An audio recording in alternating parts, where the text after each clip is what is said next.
Hi எல்லாருக்கும் வணக்கம். எப்படி இருக்கீங்க? எல்லோரும் நல்லா இருக்கீங்கன்னு நினைக்கிறேன். நாங்களும் இங்கே எல்லோரும் நல்லா இருக்கிறோம். இன்றைக்கி சண்டே, எல்லார் வீட்லேயும் ஸ்பெஷலாக இருக்கும். எங்கள் வீட்லேயும் இன்றைக்கி ஸ்பெஷல் தான். ஏன்னா வெறும் சண்டே மட்டும்தான் வீக்லி ஒன்ஸ் வீடியோ வருதுன்னு டைப் பண்ணிக்காதீங்க. எங்களுக்கு டெய்லி வீடியோஸ் எடுக்கிறதுக்கு முடியறதில்ல, இந்த லென்த் வீடியோ. இன்றைக்கி என்ன எங்கள் வீட்டில் ஸ்பெஷலோ அது உங்கள் கூட ஷேர் பண்ணிக்கிறேன். இன்றைக்கி வேறு என்ன இல்லை, சிம்பிளாக ஒரு ghee rice, then chicken kurma, fish fry எப்படி பண்ணலான்னு பார்க்கலாம். ஃபஸ்ட்டு ஃபிஷ் ஃப்ரைக்கான மசாலா பார்த்துக்கலாம். ஃபிஷ் ஃப்ரை மசாலா எப்படி பண்ணலான்னு பார்த்துக்கலாம். இதில் பாருங்கள், நான் ஒரு எலுமிச்சை பழத்தை நல்லா பிடிஞ்சி சாறு எடுத்து வச்சுருக்கிறேன். இதுக்கு நம்ம மீனுக்கு தேவையான அளவு உப்பு போட்டுக்கலாம்.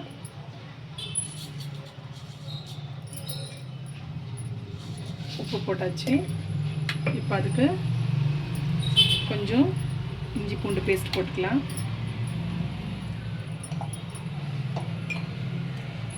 அப்புறமா கொஞ்சம் சீரகத்தூள். இது மிளகாத்தூள் தான் காரம் இருக்கும் இதில், அதனால் ஃபிஷ் ஃப்ரைக்கு கொஞ்சம் ஜாஸ்தியாகவே போட்டுக்கோங்க. ஒரு 2 ஸ்பூன் போட்டிருக்கேன் நான். 2 ஸ்பூனுக்கு தனியாத்தூள் ஒரு 3 ஸ்பூன் போட்டுக்கோங்க.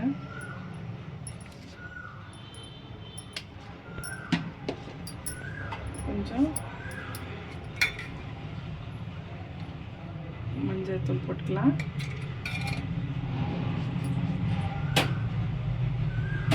கொஞ்சம் பெப்பரும் போட்டுக்கலாம். பெப்பர் தூளும் போட்டுக்கிறேன்.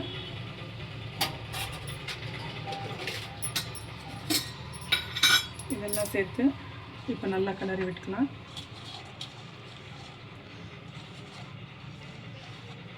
ஃபஸ்ட்டு நல்லா கிளறிக்குங்க. அப்புறமா கொஞ்சம் தண்ணி தெளித்து எவ்வளோ வேணுமோ அவ்வளோ பதத்துக்கு நம்ம கலக்கணும். நிறைய தண்ணி ஊற்றாதீங்க, அப்புறமா மசாலா ஒட்டாது.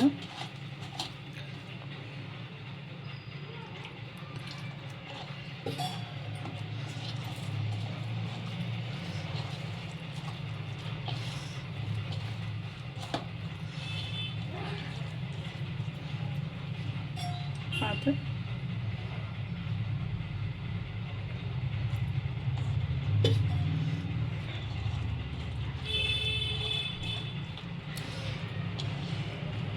இப்போ இந்த பதத்தில் இருந்துச்சுன்னா, இப்போ பாருங்கள், ஃபிஷ் எடுத்து நல்லா நம்ம மசாலா எடுத்து தடவலாம். நல்லா எல்லா இடத்துலையும் க்ளீனாக ஈவனாக ஸ்ப்ரெட் பண்ணிக்கோங்க. 2 பக்கமும் க்ளீனாக போட்டு ஸ்ப்ரெட் பண்ணிக்கோங்க. இதே மாதிரி எல்லா மீனுக்கும் மசாலா போட்டுக்கலாம். இப்போது சிக்கன் குருமாக்கு மசாலா பார்த்துக்கலாம். இங்கே பாருங்கள், கடாயில் கொஞ்சம் எண்ணெய் ஊற்றிருக்கிறேன். இதில் கொஞ்சம் சீரகம், ஒரு பட்டை, ஒரு 2 கிராம்பு, ஒரு 10லேருந்து 15 மிளகு, சோம்பு, தனியா, கொஞ்சம் கசகசா, அப்புறமா வந்துட்டு இது பேடிகை மிளகாய் எல்லாம் போட்டு ஃபஸ்ட்டு நல்லா வறுத்துக்கங்க. இங்கே பாருங்கள், நல்லா இதை கொஞ்சம் ஃப்ரை பண்ணிக்கலாம். இப்போது இவ்வளோ வதங்கி இருக்கிற டைமில் இங்கே பாருங்கள், ஒரு 1.5 வெங்காயத்தை இதுள்ள சேர்த்துக்கிறேன். நான் சேர்த்து நல்லா வதக்குங்க. நல்லா பொன்னிறமாக ஆகணும், அது வரைக்கும் வதக்குங்க.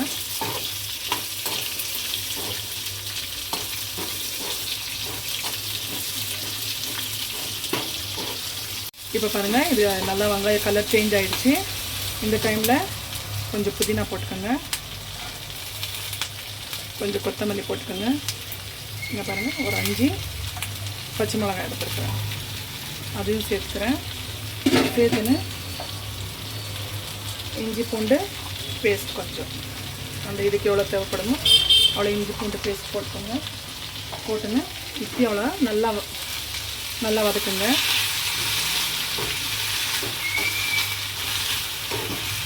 இது நல்லா வதங்கி ஆகிட்டுனால இப்போது ஒரு பெரிய தக்காளி நறுக்கி வச்சுருக்கேன், அது போட்டுக்கிறேன். அதை போட்டுன்னு அதையும் நல்லா வதக்குங்க.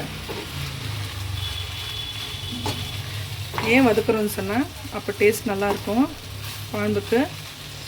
அதனால் பின்ன இஞ்சி பூண்டு பேஸ்ட் போடுறேனேன்னு பார்க்காதீங்க. எப்போ தேவையோ அப்போ ஃப்ரெஷ்ஷாகவே நான் அரைச்சிக்குவேன்.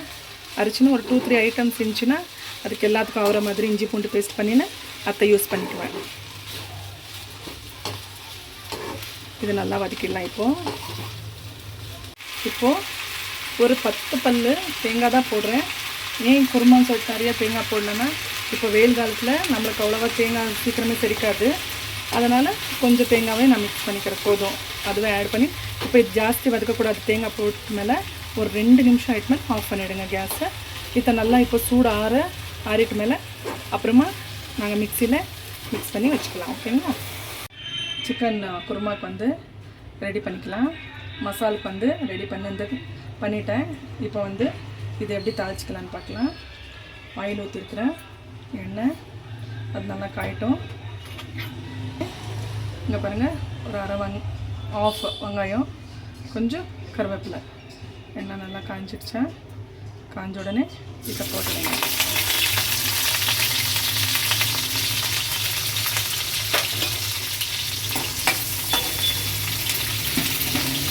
இப்போ நல்லா வதக்கிடுங்க.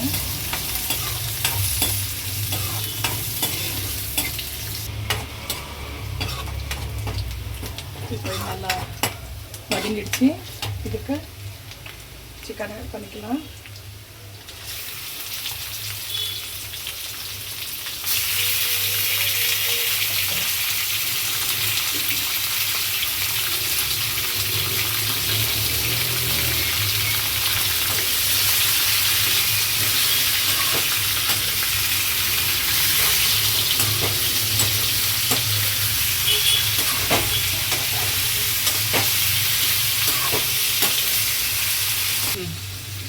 இப்போ 1 நிமிஷம் இதுக்கு தேவையான உப்பு நம்ம சேர்த்துக்கலாம். தென் கொஞ்சம் மஞ்சள் சேர்த்துக்கலாம். இதுக்கு இப்போ இவ்வளோ தான் சேர்த்துக்க போகிறேன். ஏன்னா மசாலில் நாங்கள் எல்லாமே வதக்கி போட்டிருக்குறோம். அதுலேயுமே எல்லா ஸ்பைசஸும் எல்லா இதுவும் டேஸ்ட் வந்துடும்.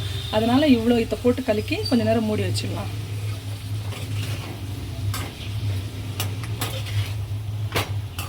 இப்போது இதுக்கு மசாலா ஆட் பண்ணிக்கலாம். இங்கே பாருங்கள், அரைச்ச மசாலா, நல்லா ஃப்ரெஷ்ஷாக மசாலா. ஏன்னா இதுக்கு எதுவுமே நம்ம ஆர்டிஃபிஷியலாக சேர்க்கல. அதனால் நான் இதை ஆட் பண்ணிக்கிறேன்.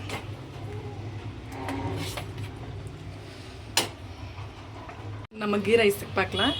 கீ ரைஸ்க்கு ஆயிலும் பின்ன கீ ஆட் பண்ணியிருக்கிறேன். ஏன்னா கீ ரைஸ்ன்னு சொல்லிட்டு ஆயில் ஆட் பண்ணியிருக்கிறாளேன்னு கேட்காதீங்க. ஆல்ரெடி என்னை பார்த்துருக்கீங்க, நான் எவ்வளோ ஸ்லிம்மாக இருக்கேன்னுட்டு. வெறும் நெய்லேயே செஞ்சால் அப்புறமா இன்னும் ஸ்லிம் ஆகிடுவேன். அதனால் கொஞ்சம் ஆயிலும் கொஞ்சம் கீயும் ஆட் பண்ணி செஞ்சுன்னு இருக்கிறோம். இது கொஞ்சம் ஸ்பைசஸ் ஆட் பண்ணிக்கலாம். ஒன்றும் இல்லை, பிரியாணிக்கு மசால் மாதிரி. அதான் அந்த லீவ்ஸு, அதான் இலை, பட்டை, லவங்கம், கொஞ்சம் சோம்பு, அப்புறமா ஒரு 3 ஏலக்காய் போட்டுடலாம்.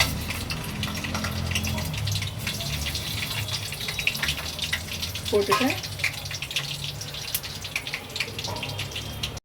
கொஞ்சம் முந்திரி பருப்பும் சேர்த்துக்கலாம். நல்லா டேஸ்ட்டாக இருக்கும். அதனால் என்ன ரீசன் என்னென்னா கேட்காதீங்க, டேஸ்ட்டாக இருக்கும். அதனால் கொஞ்சம் ரிச்சாக இருக்கும்.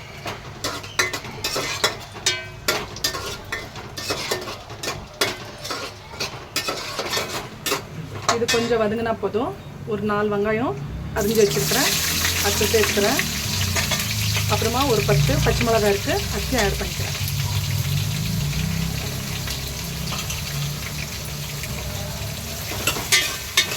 இப்போ நல்லா வதக்குங்க.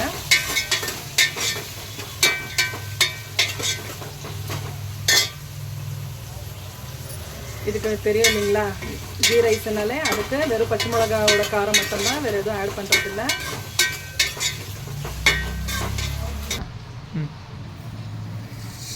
இதை இன்றைக்கி பாஸ்மதி ரைஸில் தான் பண்ண போகிறேன் நான். நல்லா பாருங்கள் எவ்வளோ நீளமாக இருக்குது ரைஸு இல்லைங்களா. நல்லா பழைய பாஸ்மதி ரைஸ் நல்லாயிருக்கும். இப்போ இது பார்க்கலாம். இது இப்போ கொஞ்சம் வெங்காயம் நல்லா வதங்கிடுச்சு. இந்த டைமில் கொஞ்சம் இஞ்சி பூண்டு பேஸ்ட் போட்டுக்கோங்க. இதுக்கு ஜாஸ்தி இஞ்சி பூண்டு பேஸ்ட் வேண்டாம், போதும். அப்படியே இந்த பக்கம் இப்போ இங்கே பாருங்கள் சிக்கன் கிரேவி நல்லா ரெடி ஆகிருக்கு. இங்கே பாருங்கள் நல்லா எண்ணெய் நல்லா பிரிஞ்சு வந்துச்சு. இங்கே பாருங்கள் அருமையான சிக்கன் கிரேவி வந்து குருமா ரெடி ஆச்சு. இங்கே பாருங்கள் இல்லைங்களா, இது முடிஞ்சிச்சு. இதை இப்போ எடுத்து வச்சுட்டு ஃபிஷ் ஃப்ரை பார்க்கலாம். இப்போது இது ஃப்ளேவருக்கு கொஞ்சம் புதினா ஆட் பண்ணிக்கலாம்.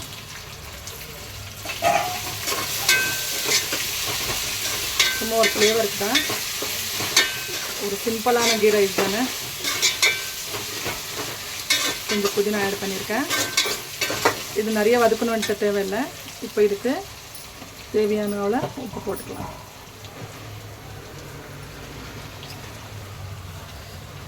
நான் 2 கப் ரைஸ் எடுத்திருக்கேன். அதுக்கு தகுந்த மாதிரி உப்பு போட்டுக்கிறேன் நான். நீங்கள் எவ்வளோ ரைஸ் எடுத்துக்கிறீங்களோ அதுக்கு தகுந்த மாதிரி உப்பு ஆட் பண்ணிக்கோங்க.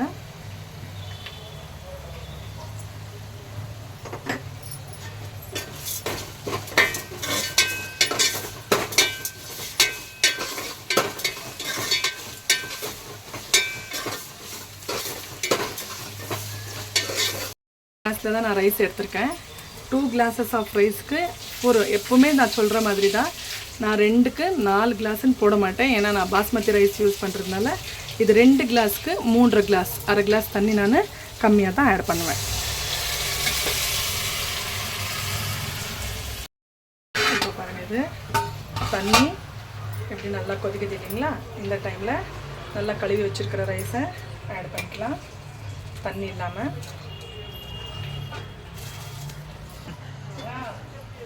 இப்போ பாருங்கள், இதுக்கு ரைஸ் ஆட் பண்ணியாச்சு.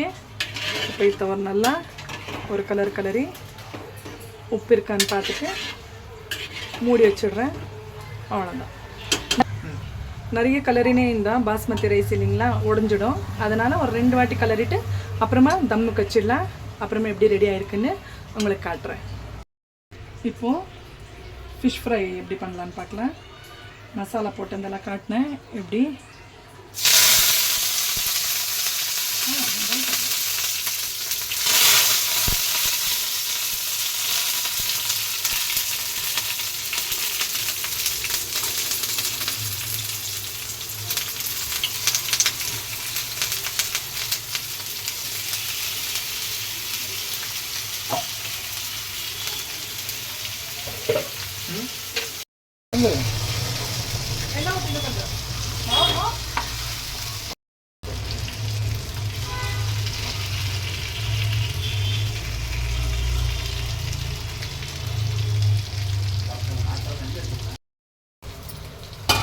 இப்போ பாருங்கள், கீ ரைஸ் எவ்வளோ வேறு வேறையாக எவ்வளோ உதிரி உதிரியாக இருக்குது பாருங்கள்.